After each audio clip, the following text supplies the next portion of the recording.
Hi guys, आप सबका हमारे यूट्यूब चैनल तस्वीर कैरियर एकेडमी पे स्वागत है। गाइस, आज जो हम आपको डिटेल देने जा रहे हैं वो देने जा रहे हैं बीएसएससी रिक्रूटमेंट 2025 के नोटिफिकेशन के बारे में। बीएसएससी यानी कि बिहार स्टाफ सिलेक्शन कमीशन ने स्टेनोग्राफर्स की 432 वैकेंसीज के लिए अपना नोटिफिकेशन जारी किया है। अगर आप भी इन वैकेंसीज के लिए अप्लाई करना चाहते हैं तो गाइस ये वीडियो आपके लिए बहुत ज्यादा इंपॉर्टेंट है, क्योंकि इस वीडियो में हमने पूरा डिटेल में बताया कि क्या मिनिमम क्वालिफिकेशन मांगी गई है, क्या आपका सिलेक्शन प्रोसेस रहेगा, लास्ट डेट अप्लाई करने की कब है और ऑनलाइन जाकर के कैसे आपको रजिस्ट्रेशन और फॉर्मेलिटीज पूरी करनी होगी। तो गाइस पूरा वीडियो देखिएगा और साथ ही साथ में हमारे इस यूट्यूब चैनल को सब्सक्राइब कर लें, लाइक करें और ज्यादा से ज्यादा शेयर करें।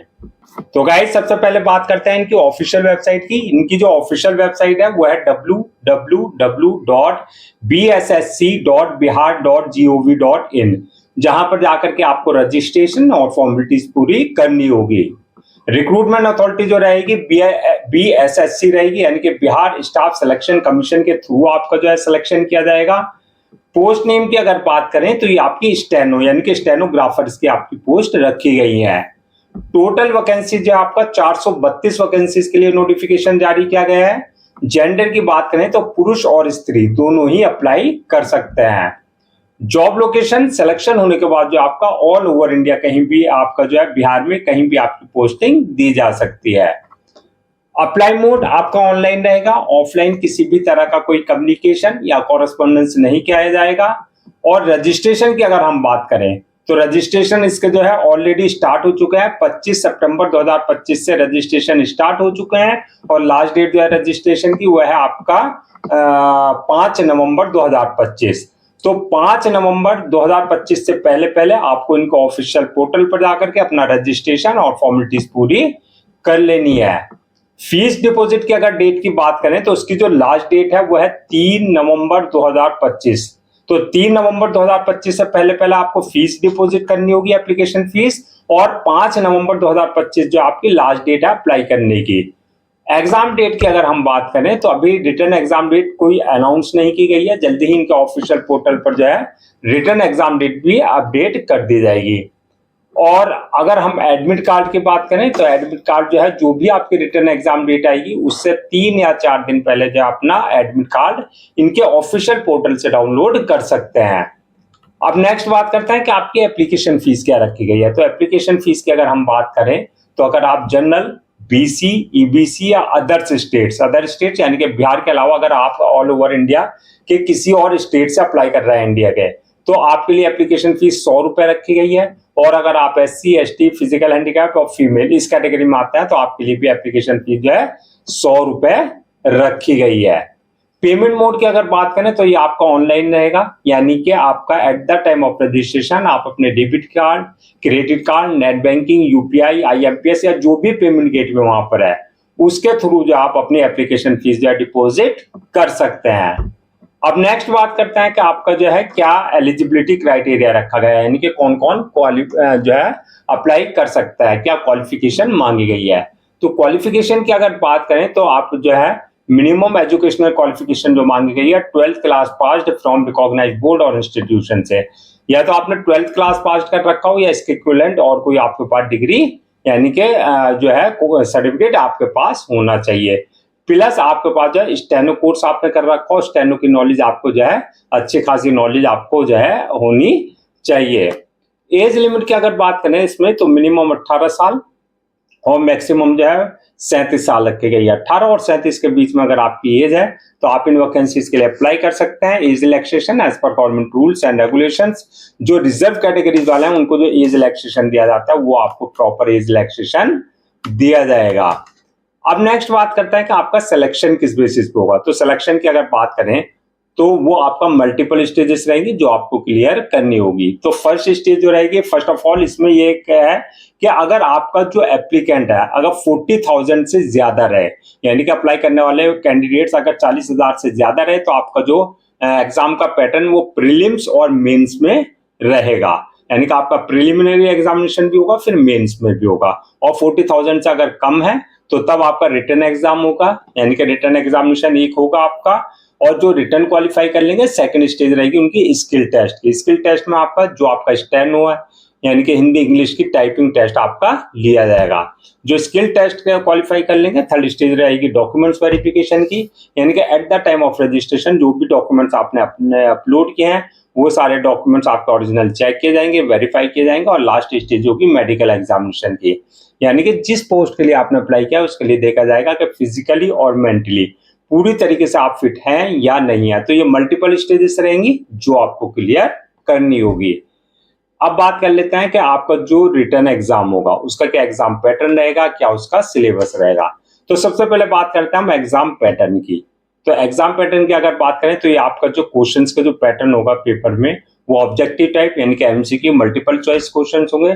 टोटल क्वेश्चन जो रहेंगे 150 क्वेश्चन रहेंगे, यानी कि आपका जो है 150 क्वेश्चन रखे गए हैं और मैक्सिमम मार्क्स जो रहेंगे 600 मार्क्स का आपका जो है पेपर रहेगा। टाइम की अगर बात करें, पेपर को सॉल्व करने का जो टाइम दिया जाएगा 2 घंटे 15 मिनट का आपको टाइम दिया जाएगा पेपर को सॉल्व करने का पूरे। नेगेटिव मार्किंग की बात करें तो इसमें नेगेटिव मार्किंग का प्रोविजन रखा गया है, यानी कि अगर आप रॉन्ग आंसर देते हैं तो आपके मार्क्स डिडक्ट किए जाएंगे। मीडियम ऑफ एग्जामिनेशन की अगर बात करें तो हिंदी एंड इंग्लिश यानी कि दोनों ही लैंग्वेज में आपके पेपर होंगे, जिसमें भी आप कंफर्टेबल हो उसमें अपना आंसर दे सकते हैं। अब नेक्स्ट बात करते हैं कि जो आपका रिटर्न एग्जाम होगा उसका क्या सिलेबस रहेगा, यानी कि कहां कहां से आपके क्वेश्चंस पूछे जाएंगे। तो आपका जनरल स्टडीज से रिलेटेड क्वेश्चंस होंगे, जनरल साइंस से होंगे, जनरल मैथमेटिक्स से क्वेश्चंस होंगे और मेंटल एबिलिटी टेस्ट होगा आपका, यानी कि उसमें आपका रीजनिंग हो गया, आपका क्वांटिटेटिव एप्टीट्यूड हो गया, इस टाइप से क्वेश्चंस आपसे पूछे जाएंगे। अब नेक्स्ट बात करते हैं तो आपकी फाइनल मेरिट लिस्ट किस बेसिस पे बनेगी। तो फाइनल मेरिट लिस्ट की अगर हम बात करें, जो मार्क्स आपने रिटर्न में आपने मार्क्स ऑब्टेन किया है यानी कि उसकी परफॉर्मेंस पे, उस बेसिस पे आपकी फाइनल मेरिट लिस्ट तैयार की जाएगी। अब बात करते हैं सैलरी एंड अलाउंसेस की। तो सैलरी की अगर बात करें तो स्टार्टिंग सैलरी इसमें जो आपका 25,500 से लेकर के 81,100 तक रहेगी। जैसे जैसे आपका जो है सिलेक्शन होने के बाद एक्सपीरियंस होगा उसके अकॉर्डिंग आपका प्रमोशन और इंक्रीमेंट होता रहेगा। अलाउंसेज एंड अदर्स बेनिफिट्स की अगर बात करें तो ये एज पर गवर्नमेंट नॉर्म्स यानी कि जो बिहार की गवर्नमेंट है उसके अकॉर्डिंग जो दिए जाते हैं वो प्रॉपर आपको जो है अलाउंसेज और अदर्स बेनिफिट्स दिए जाएंगे। अब बात करते हैं जो आपकी 432 वैकेंसीज है, अगर हमको कैटेगरीज वाइज ब्रेक डाउन करें यानी कि किस कास्ट के लिए कितनी वैकेंसीज रिजर्व रखी गई है।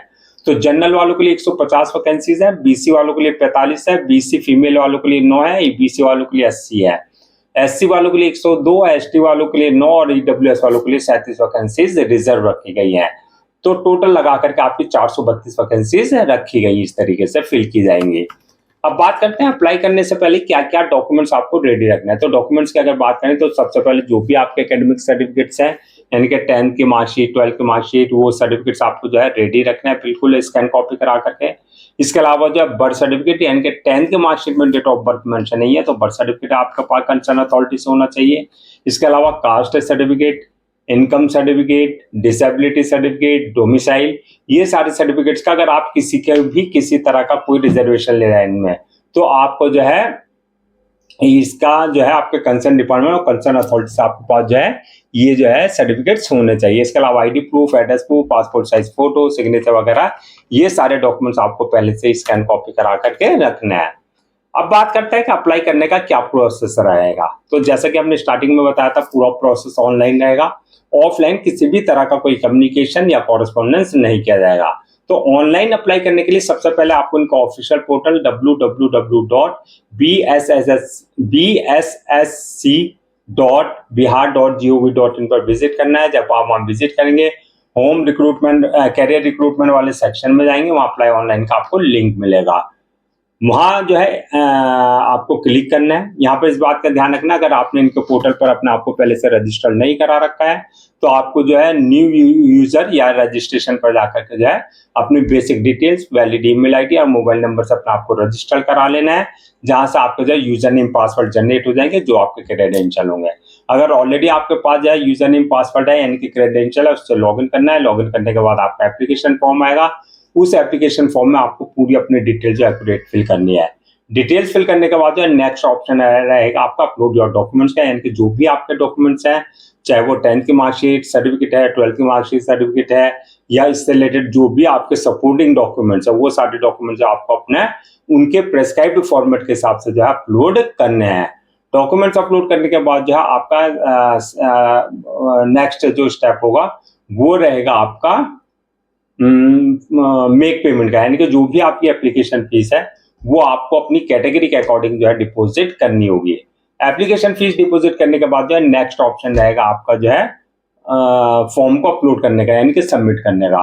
फॉर्म को अपलोड करने से पहले एक बार जो है रिव्यू वाले ऑप्शन में जाकर के पूरा फॉर्म का रिव्यू कर लें, और रिव्यू करने के बाद जो है फॉर्म को सबमिट कर दें, और सबमिट करने के बाद जो है उसकी 1 या 2 कॉपी जो है प्रिंट आउट जरूर ले लें for your future reference, so that आपके पास जो है एक हार्ड कॉपी के रूप में एक ऑफिशियली रिकॉर्ड आपके पास हो जाए। तो गाइज ये थी आपकी BSSC यानी कि Bihar staff selection commission recruitment 2025 का नोटिफिकेशन की डिटेल, जो कि आपकी स्टेनो यानी कि स्टेनोग्राफर की पोस्ट के लिए जारी की गई थी। आई होप आपके सारे डाउट्स क्लियर हो गए होंगे। अगर अब भी आपको किसी तरह का कोई डाउट है, क्वेरी है, कंफ्यूजन है, तो आप हमसे कमेंट सेक्शन में पूछ सकते हैं, हम उसका रिप्लाई जरूर देंगे। मैं एक बार फिर से रजिस्ट्रेशन डेट और लास्ट डेट जो है रजिस्ट्रेशन की रिमाइंड करा देता हूं, सो दैट आप उसे नोट डाउन कर लें। रजिस्ट्रेशन जो स्टार्ट हो चुके हैं 25 सितंबर 2025 से रजिस्ट्रेशन स्टार्ट हो चुके हैं, और लास्ट डेट जो है रजिस्ट्रेशन की यानी कि अप्लाई करने की वो है 3 नवंबर 2025। तो 3 नवंबर 2025 से पहले पहले आपको उनका ऑफिशियल पोर्टल पर जाकर के अपना रजिस्ट्रेशन और फॉर्मेलिटीज पूरी कर लेनी है। गाइज हम आपके लिए जितने भी गवर्नमेंट जॉब्स है या गवर्नमेंट एग्जाम्स है उससे रिलेटेड जितने भी अपडेट्स होते हैं उस पर वीडियोज लेकर आते हैं। इसके साथ साथ जो है प्रॉपर कैरियर गाइडेंस पर आपके लिए वीडियोज लेकर आते हैं। अगर आप भी चाहते हैं कि आपको प्रॉपर कैरियर गाइडेंस मिलती रहे, साथ ही साथ में आपको गवर्नमेंट जॉब्स और गवर्नमेंट एग्जाम्स के पूरे अपडेट्स मिलते रहें, तो आप लोगों से मेरी रिक्वेस्ट है आप हमारे इस यूट्यूब चैनल को सब्सक्राइब कर लें, लाइक करें और ज्यादा से ज्यादा शेयर करें।